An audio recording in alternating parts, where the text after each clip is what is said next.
ఎన్నిసార్లు మోసం చేస్తాం. ఈ రోజున రాష్ట్రంలోని అన్ని పార్టీలు, రాష్ట్రంలోనున్న అన్ని పార్టీలు మాకు వ్యతిరేకంగా కుట్రల పని మాకు ఒక్క పార్టీ అన్నా సపోర్టింగ్ గా నిలబడించాయి. ఈరోజు అయినా మాకు మేమే ఈ రోజు మా చట్టాలు చూపెడుతున్నాం. నేను బస్సులు ఎవరు టోల్ గేట్ దగ్గర వెహికల్ ఆఫ్ చేశాడు. అయినా సత్తా తగ్గలే.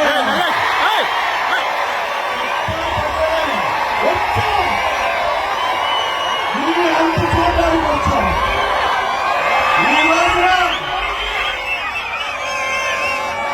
ఈ రోజున ఒక కుట్రపూరితమైన తీర్పు ఈ రోజున సుప్రీంకోర్టు వెలువరించింది. ఎవరు కుట్ర చేశారో మనందరికీ తెలుసు. ఆ కుట్ర పూర్తిమైన తీర్పు నుంచి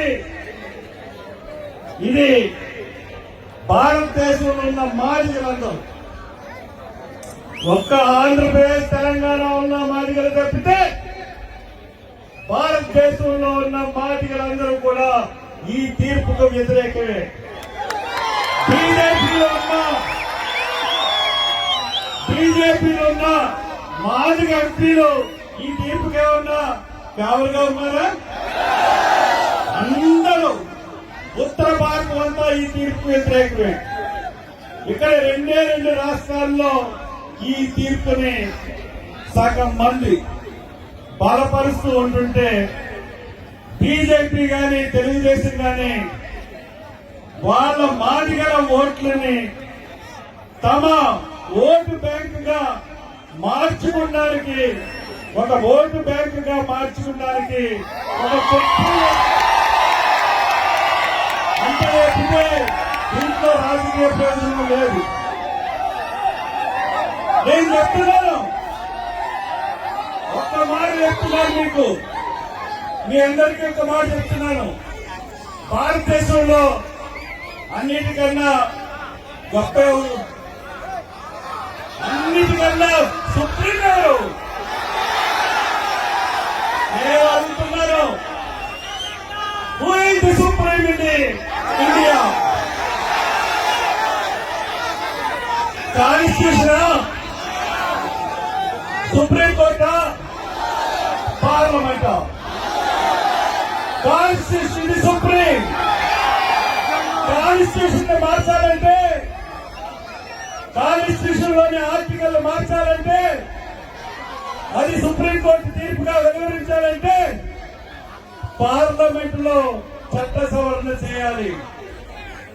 మరి బాబాసాహెబ్ కల్పించిన హక్కు ఏంటంటే రాజ్యాంగంలో 341వ అధికారంలో ఈ మాలల్ని తీసివేయడానికి కానీ కలపడానికి కానీ ఎవరికి హక్కు లేదు. ఒక పార్లమెంట్ కే హక్కు ఉంది. అది కూడా పార్లమెంట్ లో ఉన్నటువంటి 3/4 మెజారిటీ ఉంటేనే ఇది హక్కు ఉందంటే దాని ప్రకారమే ఇంకా ఊరు తీర్పిచ్చారు. మరి దేన్ని ఆధారంగా చేసుకుని ఆ తీర్పును కొట్టేసి మొన్న ఆగస్టు 1వ తారీఖున తీర్పు ఇవ్వడం జరిగింది. సుప్రీంకోర్టు ఎందుకు ఇచ్చింది తీర్పు? పార్లమెంట్ చట్ట సవరణ చేయలేదే. పార్లమెంట్ ఏం చేసిందంటే ఈ తీర్పుని బైపాస్ చేసి, అంటే కేంద్రానికి పార్లమెంట్ ఉన్న అధికారాన్ని బైపాస్ చేసి రాష్ట్రాలకు అంటగట్టింది. అది పొట్టు కాకపోతే ఇంకేంటి?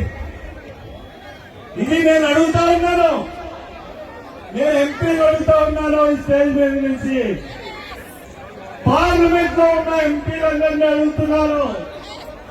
I'm begging, I'm asking MPs of the Parliament. I'm asking who is the Supreme? Parliament was the Supreme or Supreme Court was the Supreme? Please, you deliver the decision on this. You please discuss 341 amended, then only the Supreme Court verdict authorized. Otherwise, they will not. So, honorable members of the Parliament, please discuss 349, 341 in the Parliament. Then only this will be solved. Otherwise, automatically, in every issue, the Parliament powers taken by the Supreme Court.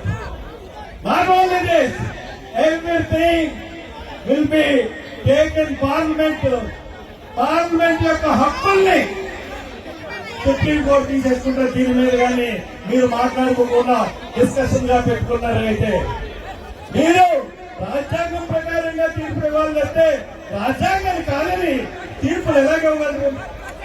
అన్నిటికన్నా అన్యాయం ఏ రకంగా జరుగుతుందంటే ఈ రోజున reservation గురించి, ఉద్యోగ reservation గురించి మాట్లాడుకుంటున్నాం మనం.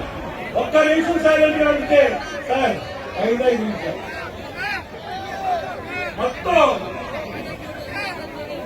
ఆంధ్రప్రదేశ్ లో ఎంప్లాయీస్, ఆంధ్రప్రదేశ్ లో ఎంప్లాయీస్ ప్రైవేట్ రంగంలోనూ లేదంటే ప్రభుత్వ రంగంలోనూ కలిపి 2.3 కోట్ల ఎంప్లాయీస్ ఉన్నారు. అదే మొత్తం ఇండియాలో ఎంప్లాయీస్ తీసుకున్నట్లయితే 64,33,00,000 మంది ఉన్నారు.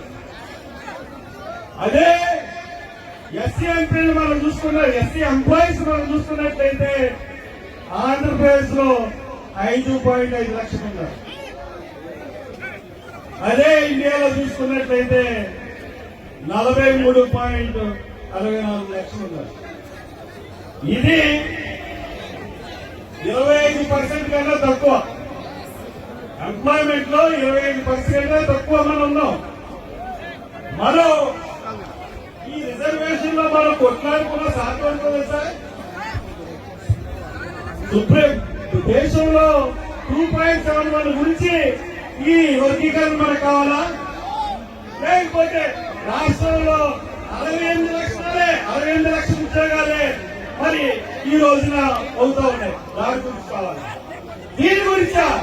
అందుకే మాదిరి సోదరులారా నిజాలు తెలుసుకోండి. ఈ చెప్తున్న లెక్కలన్నీ నా లెక్కలు కాదు, ఇది ప్రభుత్వ లెక్కలు. ప్రభుత్వ లెక్కల్లో మనం చూసుకుంటే మనకి ఇచ్చే ఉద్యోగాలన్నీ ప్రైవేట్ సెక్టర్ లో ఉన్నాయి. ప్రైవేట్ సెక్టర్ లో రిజర్వేషన్ పెట్టండి. మన మెయిన్ డిమాండ్ ప్రైవేట్ సెక్టర్ లో రిజర్వేషన్ పెట్టండి.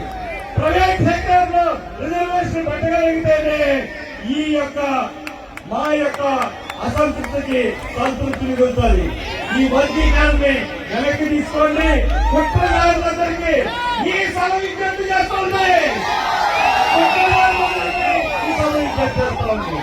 తప్పకుండా మీ యొక్క వర్గీకరణ నిలుపుదల చేసి ఈ రోజున మాకు న్యాయం చేయమని కోరుతూ మీ వద్ద సెలవు తీసుకున్నాను.